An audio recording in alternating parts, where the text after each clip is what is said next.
Patricia Hayes had been driving school buses since 2012, and in that time she'd learned 3 rules. Keep the windows up in certain neighborhoods, never stop for anything that isn't an emergency, and trust your instincts when something feels wrong. Right now, everything felt wrong. The bus had started making a grinding noise around 3:30 p.m., just as she picked up the last group of kids from Garfield Elementary. She'd planned to nurse it back to the depot on 23rd Avenue, but the engine had other ideas. At 3:44 p.m., right in the middle of International Boulevard between 85th and 86th, the transmission gave up completely. The bus lurched once, shuddered like it was having a seizure, and then died. Patricia tried the ignition. Nothing. Just a clicking sound and the smell of burning oil. "Miss Hayes," a small voice from the back. "Why'd we stop?" "Just a little mechanical trouble, sweetie. We'll get moving in a minute." But Patricia knew they wouldn't. And she knew exactly where they were. Deep East Oakland. The part of the city where taxi drivers refused to go after dark, where liquor stores had bulletproof glass and churches had security guards, where the sound of gunshots was so common, people didn't even call 911 anymore unless someone actually got hit. Patricia had driven this route for 14 years. She knew which blocks were safe and which ones weren't. This block, International and 85th, was in the red zone, gang territory, disputed territory, which made it even worse. She looked in her rearview mirror, 23 kids, ages 6 to 11. Most of them were on their phones or talking to each other, oblivious. A few were looking out the windows, starting to notice the neighborhood. One boy, Marcus, 10 years old, lived 3 blocks from here, wasn't looking out the window. He was looking at Patricia, and his eyes said he understood exactly what was happening. Patricia pulled out her cell phone. Dead battery. She'd meant to charge it at lunch, but forgot. The bus radio was mounted on the dashboard, but when she tried it, all she got was static. The antenna had been loose for weeks, and she'd filed 3 maintenance requests that nobody had bothered to follow up on. She was about to try the radio again when she heard the voices outside. 4 men were standing in front of the boarded-up liquor store across the street. They wore red bandanas, either tucked in back pockets or tied around their heads. One of them pointed at the bus and said something Patricia couldn't hear. The others laughed. Then they started walking toward the bus. Patricia's heart was hammering now. She hit the door lever, making sure it was locked. It was, but that wouldn't matter if they really wanted in. "Miss Hayes," Marcus again, "you should call somebody." "I'm trying, honey." One of the men walked up to the driver's side window and knocked, not aggressive, almost polite. But Patricia had been around long enough to know that politeness could flip to violence in half a second. She cracked the window open 2 inches. "Can I help you?" The man smiled. He was maybe 25, with a teardrop tattoo under his left eye and a gold grill that caught the afternoon sun. "You broke down. We're fine. Help's on the way." "Don't look like help's on the way. Looks like you're stuck." He glanced at the bus, at the kids inside. "This ain't a good place to be stuck, you feel me?" Patricia kept her voice steady. "We'll be fine. Thank you for your concern." The man's smile faded a little.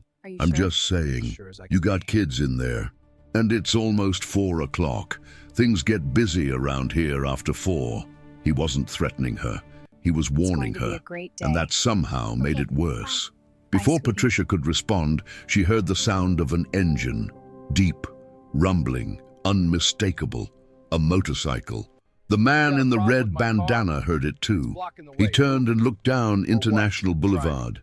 A single bike was coming toward them, a Harley, black and chrome, ridden by a man in a leather vest. The bike slowed as it approached the bus, then pulled a U-turn and stopped right next to Patricia's window. The rider cut the engine and swung off. He was older, 60 maybe, with grey hair pulled back in a ponytail and a beard that came down to his chest. His vest had a patch on the back. Hell's Angels, Oakland. He looked at the man in the red bandana. "This your bus?" "Nah, man, just checking if they need help." "They do." The biker turned to Patricia. "What's wrong with it?" "Transmission, I think. Engine won't turn over." "You call for a tow?" "Phone's dead. Radio's not working." The biker nodded slowly, taking it all in. Then he pulled out his own phone and made a call. "Yeah, it's Dom." I'm on International and 85th. Got a school bus broken down full of kids. We need a tow and we need coverage." He paused, listening. "Yeah, I know what neighborhood it is. That's why I'm calling." He hung up and looked at Patricia. "Help's coming. Sit tight." "How long?" 15, 20 minutes. Patricia glanced at the men in red bandanas. They were still standing there watching. "I don't know if we have 15 minutes. Dom followed her gaze. Then he walked over to the men, his boots heavy on the asphalt. Patricia couldn't hear what he said, but she saw the exchange. Dom talking, calm but firm.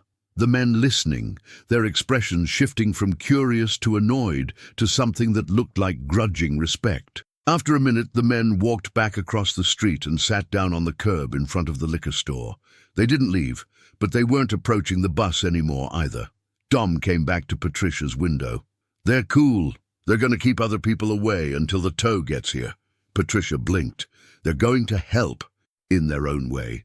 Dom pulled a pack of Marlboros from his vest and lit one. "This is their block. Long as they're sitting there, nobody else is going to mess with you. It's about respect." "I don't understand." "You don't have to." Dom took a drag and exhaled slowly. "Just keep those kids calm and let me handle the rest."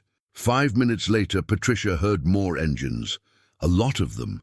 They came in groups of 3 and 4, Harleys and choppers and one old shovelhead that sounded like it was held together with hope and duct tape.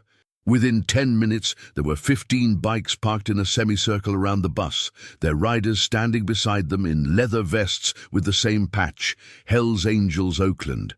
Within 20 minutes, that number had grown to 37. Dom stood in the center, coordinating like a general deploying troops. He pointed at 2 riders and gestured toward the intersection. They moved their bikes to block traffic from the east. 2 more bikes went west. The rest formed a perimeter around the bus, close enough to be intimidating, but far enough that the kids inside wouldn't be scared. Inside the bus, the children had gone quiet. They weren't stupid. They knew something unusual was happening, but Patricia noticed that none of them looked scared, just curious. Kids in this neighborhood grew up around tension. They could sense when adults were handling it and when they weren't. Marcus raised his hand. "Miss Hayes, who are those guys?" "They're here to make sure we're safe until the tow truck comes." "Are they good guys or bad guys?" Patricia looked out at Dom, who was lighting another cigarette and talking to a rider who had to be 6'5" and 300 pounds. "They're good guys today, Marcus." Outside, Dom's phone rang. He answered, listened, then walked over to Patricia's window. "Tow truck's 25 minutes out. Traffic on 880. "Okay. You got water in there? It's hot." Patricia checked the small cooler she kept under her seat. 3 bottles of water, all warm. "Not much." Dom turned and shouted to one of the riders. "Yo, Tiny! Run to the corner store. Grab some water bottles. 2 cases." The rider, ironically named since he was the biggest man Patricia had ever seen, nodded and walked down the block. He came back 5 minutes later with 2 cases of Kirkland water balanced on one shoulder like they weighed nothing.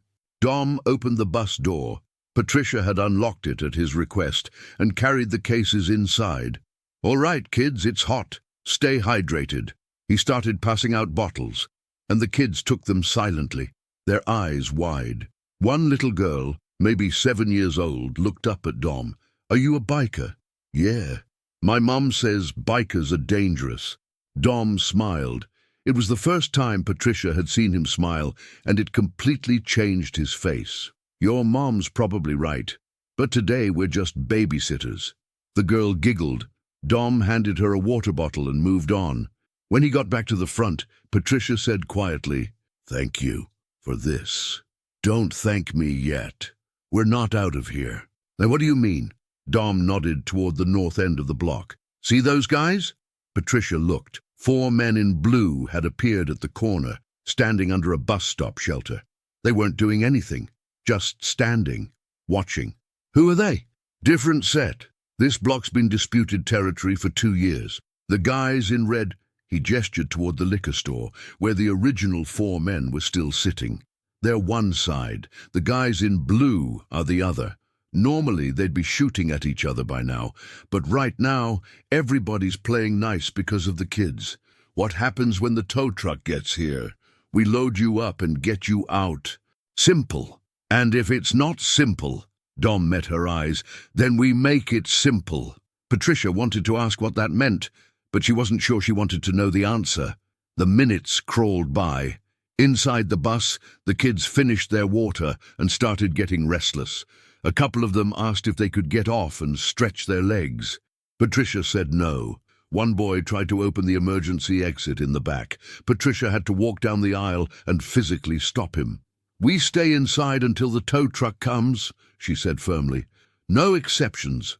"But I gotta pee," the boy whined. "You can hold it for 20 more minutes." Outside, the sun was starting to dip lower in the sky, painting everything in orange and gold. The temperature inside the bus had to be pushing 90 degrees, even with the windows cracked. Patricia could feel sweat running down her back. At 4:37 p.m., a white pickup truck with a flatbed pulled onto International Boulevard from the east. It had Ace Towing painted on the side in faded letters. The driver was a Hispanic man in his 50s, wearing a grease-stained shirt and a Raiders cap. He pulled up next to the bus, got out, and looked around at the motorcycles and the men in leather vests. "Jesus," he muttered, "what the hell is this?" Dom walked over. "You here for the bus?" "Yeah, but I didn't know I was walking into a biker convention." "Relax. We're just making sure nobody bothers you while you work." The tow truck driver looked at Dom, then at the men in red bandanas, then at the men in blue. "All right, but I'm not getting in the middle of anything. I hook up the bus, I leave. That's it. That's all we're asking." The driver got to work. He positioned the flatbed behind the bus and started winching it up. It was a slow process, 20 minutes of grinding metal and hydraulic hisses. Patricia stood outside now, keeping the kids calm and making sure nobody tried to wander off. At one point, Marcus came up to her. "Miss Hayes, can I ask you something?" "Sure, honey." "Why are the bikers helping us?" Patricia thought about that. "I think because it's the right thing to do, but they don't even know us. Sometimes that doesn't matter." Marcus considered this, then nodded like it made sense. "My grandma says angels show up when you need them most. Maybe that's what these guys are." Patricia looked over at Dom, who was smoking another cigarette and watching the tow truck work. Maybe she's right. By 5:15 p.m., the bus was loaded onto the flatbed. Patricia had gathered all the kids into a tight group on the sidewalk, doing a head count 3 times to make sure she hadn't lost anyone. 23 kids, all accounted for. The tow truck driver wiped his hands on a rag. "All right, I'm taking this to the depot on 23rd. You got a way to get these kids home?" Patricia's stomach dropped. She'd been so focused on getting the bus fixed that she hadn't thought about what came next. I'll call the district office. They'll send another bus." "You got a phone that works?" "No." Dom walked over.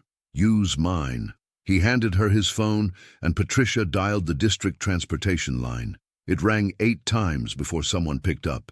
"Oakland Unified Transportation. This is Brenda." "Brenda, this is Patricia Hayes, bus 47.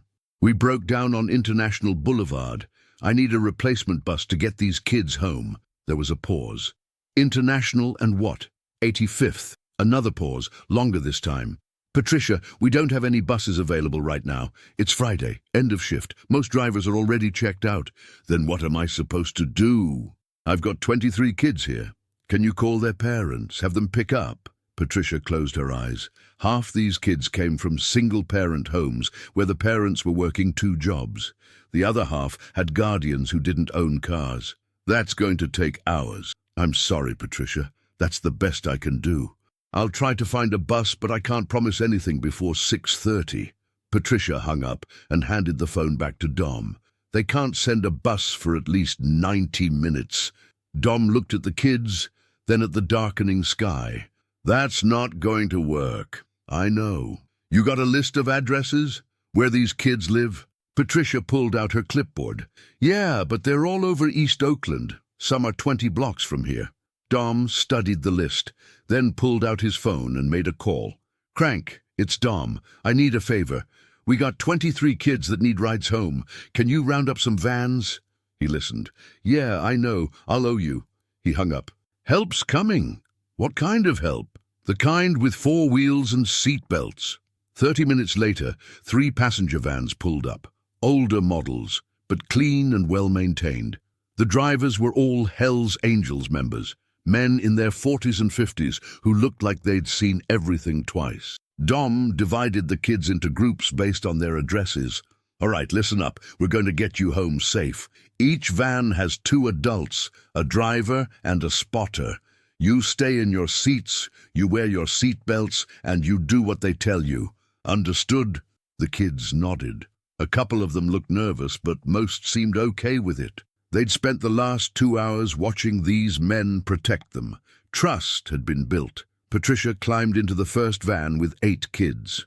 Dom got in the passenger seat. The driver, a man with a thick Brooklyn accent who introduced himself as Paulie, started the engine. First stop? Paulie asked. Patricia checked her list. 98th and Edie's. That's where Jasmine lives. They drove through East Oakland as the sun set, stopping at apartments and houses and one residential hotel where a grandmother came out crying with relief when she saw her grandson. At each stop, Patricia got out and explained what had happened. Most parents just nodded and thanked her. A few asked questions about the bikers. Patricia told them the truth. They'd saved the day. By 7 p.m., all 23 kids were home. Dom's phone rang as they were dropping off the last child, a quiet boy named Devon, who lived with his aunt near Fruitvale Station. Dom answered, listened, then hung up and looked at Patricia. That was the district office. They're sending a supervisor to do an incident report. Of course they are. You going to be okay? With the report, I mean. Patricia thought about the dead phone, the broken radio, the maintenance requests that nobody answered. I'll be fine. They can't fire me for a transmission failure. Now, what about stopping in a bad neighborhood? I didn't have a choice. Doesn't mean they won't try to blame you anyway. Patricia knew he was right. That's how bureaucracies worked. Something went wrong, find someone to pin it on. Didn't matter that she'd kept 23 kids safe. Didn't matter that she'd done everything by the book. Dom seemed to read her mind. If they give you trouble, call me. I know a lawyer. You know a lawyer? Yeah. She rides a diner, specializes in employment law. Despite everything, Patricia laughed. Of course she does. Paulie dropped Dom and Patricia back at the depot on 23rd Avenue. The bus was already there, sitting in the maintenance bay with its hood open. A mechanic was poking around inside, shaking his head. Patricia walked over. How bad? Transmission's shot. Needs a full rebuild. Should have been flagged 6 months ago. I filed reports. I know, I got them. Nobody approved the work. The mechanic wiped his hands on a rag. You got lucky it died where it did and not on the freeway. Patricia thought about International and 85th, about the men in red and blue bandanas, about 37 motorcycles forming a shield around a broken bus. Yeah, lucky. Dom was leaning against his bike, smoking what had to be his 10th cigarette of the day. Patricia walked over. Thank you, she said. For everything. You already said that. I'm saying it again. Dom crushed the cigarette under his boot. You know what's going to happen, right? Some reporter's going to hear about this. It'll be on the news. Hell's Angels save school bus. They'll make us sound like heroes. Aren't you? No, we're just people who showed up. He swung onto his bike and started the engine. But I guess sometimes that's enough. He rode off into the Oakland night, and Patricia stood there in the parking lot, watching his taillights disappear. She thought about Marcus's grandmother, and what she'd said about angels showing up when you needed them most. Maybe she was right. Maybe angels didn't always have wings and halos. Sometimes they had motorcycles and leather vests and cigarettes they couldn't seem to quit. Sometimes they were just people who showed up, and sometimes that was enough. The story hit the news on Monday morning. Patricia was sitting in her kitchen drinking coffee and dreading the meeting with her supervisor when her daughter called. Mom, turn on Channel 7. You're on TV. Patricia grabbed the remote and flipped to the local news. There it was, shaky cell phone footage of International Boulevard on Friday afternoon, showing the school bus surrounded by motorcycles. The chyron at the bottom of the screen read, Hell's Angels protect stranded school bus in East Oakland. The reporter was a young woman in a blazer standing outside Garfield Elementary.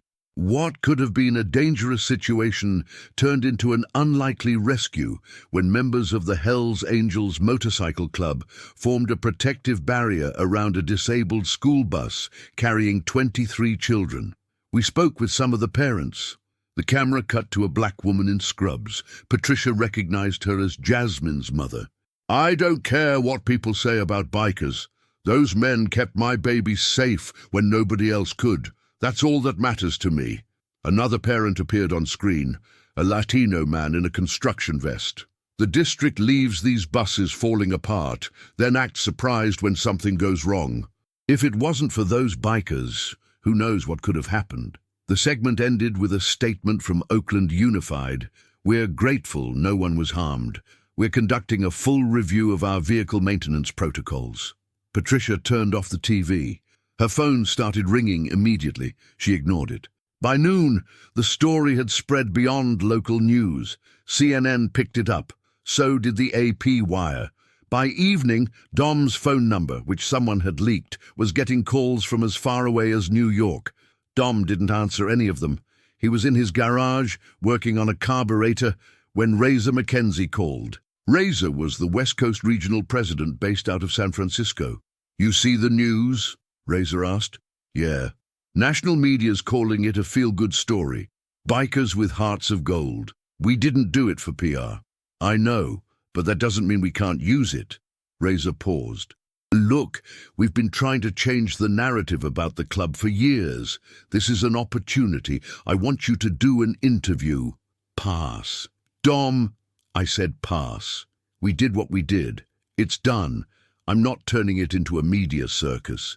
It's already a circus. You just get to decide whether we control the narrative or someone else does." Dom thought about that. He didn't like reporters, didn't trust them. But Razor had a point. If he didn't tell the story, someone else would, and they'd probably get it wrong. "One interview," Dom said. "Local only, and I'm not wearing a tie." "Deal." The interview aired on Wednesday night. The reporter was the same woman from Monday, and she met Dom at a coffee shop in Jack London Square. She asked the obvious questions. Why did you stop? Weren't you worried about getting involved? What made you call for backup? Dom answered honestly. He'd stopped because it was a bus full of kids in a bad neighborhood. He'd called for backup because one person wasn't enough. And no, he wasn't worried about getting involved because that's what you did when people needed help.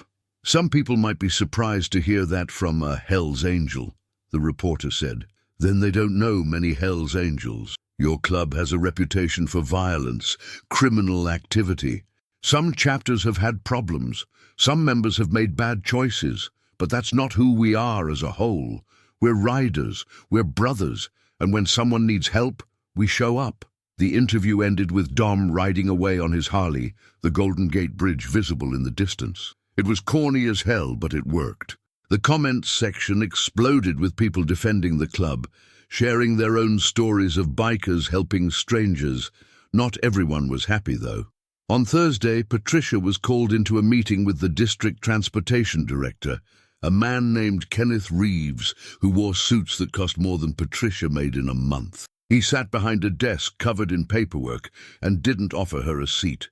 "Ms. Hayes, we need to discuss Friday's incident." "What's there to discuss? The bus broke down. I kept the kids safe. End of story. You stopped in one of the most dangerous neighborhoods in Oakland." "I didn't stop. The bus died." "There's a difference." Reeves leaned back in his chair. "You should have called dispatch immediately." "My phone was dead. The radio was broken. I filed 3 maintenance requests about that radio." "That's not the point." "Then what is the point?" Reeves picked up a folder and slid it across the desk. "We've received complaints from parents." Patricia opened the folder. Inside were printouts of emails, maybe a dozen. She skimmed them. Most were variations on the same theme. "How could you let my child be exposed to gang members? Why were there criminals around the bus? This is unacceptable." "These aren't gang members," Patricia said. "These are the people who protected your kids when the district couldn't. That's not how some parents see it." "Then those parents are wrong." Reeves's expression hardened. "Ms. Hayes, I'm trying to help you here. The optics of this situation are complicated. You put children in proximity to a motorcycle gang. They're not a gang. They're a club. The distinction doesn't matter to parents who are scared. Patricia stood up. You know what scares me, Mr. Reeves? The fact that I've been driving buses with faulty equipment for years. The fact that I've filed dozens of maintenance requests that nobody reads. The fact that when something finally goes wrong, the district's first instinct is to blame the driver instead of fixing the problem. Ms. Hayes, I'm not finished. Those men saved 23 kids on Friday. They didn't have to. They could have driven past and pretended they didn't see us, but they stopped. They called for help. They spent 4 hours making sure nothing bad happened, and now you're sitting here acting like they're the problem. Reeves closed the folder. I'm not saying they're the problem. I'm saying the situation created liability issues. Everything creates liability issues. That's why nothing ever gets fixed. There was a long silence. Finally, Reeves said, I'm putting you on paid leave pending an investigation. Patricia felt her stomach drop. You're suspending me? It's temporary, just until we sort this out. There's nothing to sort out. I did my job. I'm sorry, Ms. Hayes. This is coming from above me. Patricia walked out of the office without another word. She got in her car and sat there in the parking lot, her hands shaking. She'd worked for this district for 14 years, never missed a day, never had an accident.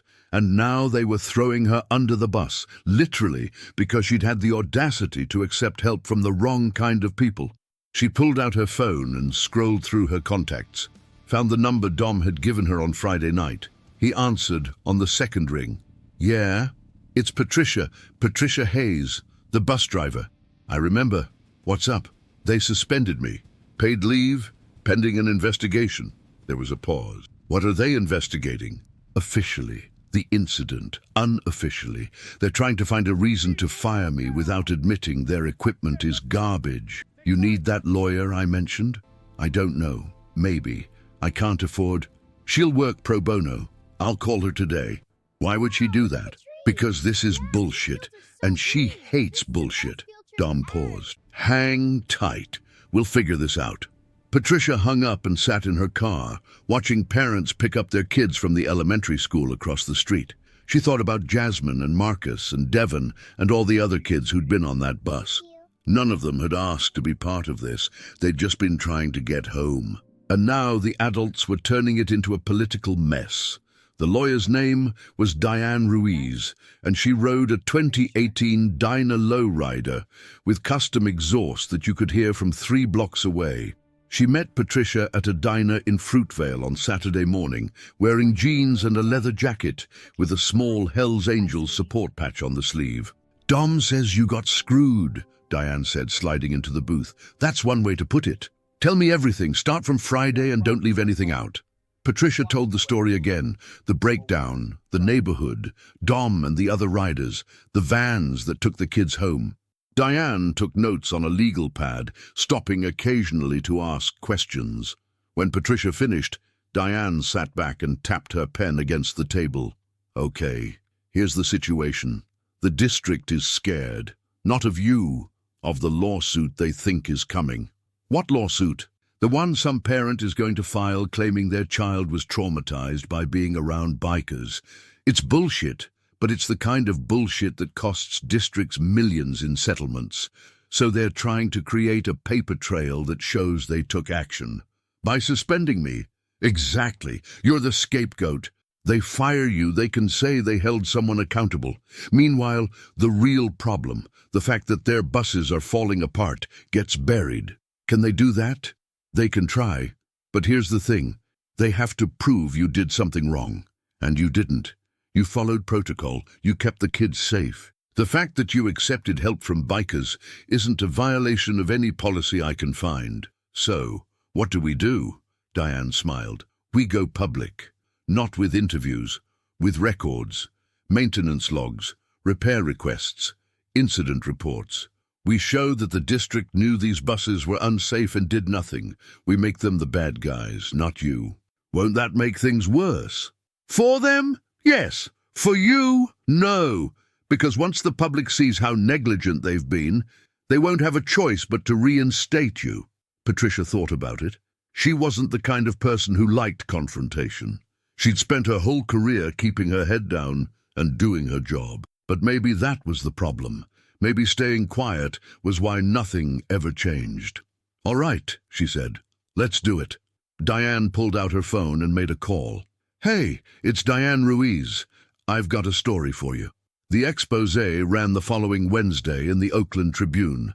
The headline read, "Dozens of maintenance requests ignored before bus breakdown." The article included quotes from mechanics, drivers, and parents. It detailed years of deferred maintenance, budget cuts, and safety violations. It named names, including Kenneth Reeves, who'd signed off on denying Patricia's radio repair request 3 times. By Friday, Reeves had resigned. By the following Monday, the district announced a comprehensive review of all school buses. And on Tuesday, Patricia got a call from the interim transportation director. "Ms. Hayes, we'd like you to return to work." "What about the investigation?" "It's been closed. No evidence of wrongdoing." "So I'm not being fired?"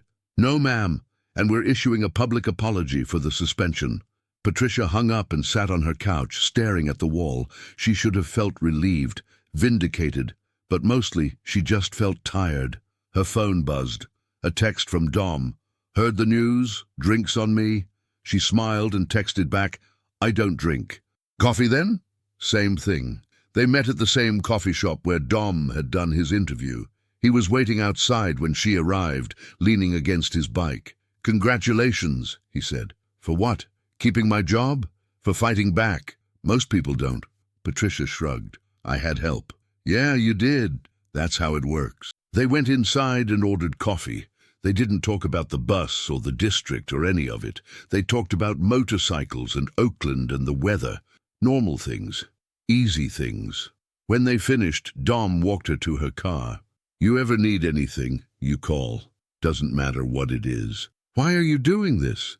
Patricia asked. "You don't even know me." Dom thought about that for a moment. "My daughter's a teacher, 3rd grade, up in Sacramento. She's got a classroom full of kids who depend on her every day. And I think about what would happen if she broke down somewhere and nobody stopped to help." He looked at Patricia. "I stopped because I'd want someone to stop for her." Patricia felt tears prickling at the corners of her eyes. She blinked them back. "Thank you. You already said that. I'm saying it again." Dom smiled and got on his bike. The engine roared to life and he pulled out of the parking lot, heading west toward the bay. Patricia got in her car and drove home. The next morning, she'd go back to work. She'd drive the same routes, pick up the same kids, navigate the same broken streets. But something had changed. She wasn't alone anymore. She'd learned that sometimes help came from unexpected places. Sometimes angels wore leather instead of wings. And sometimes, just sometimes, the system could be forced to do the right thing. Not because it wanted to, but because people refused to let it do anything else.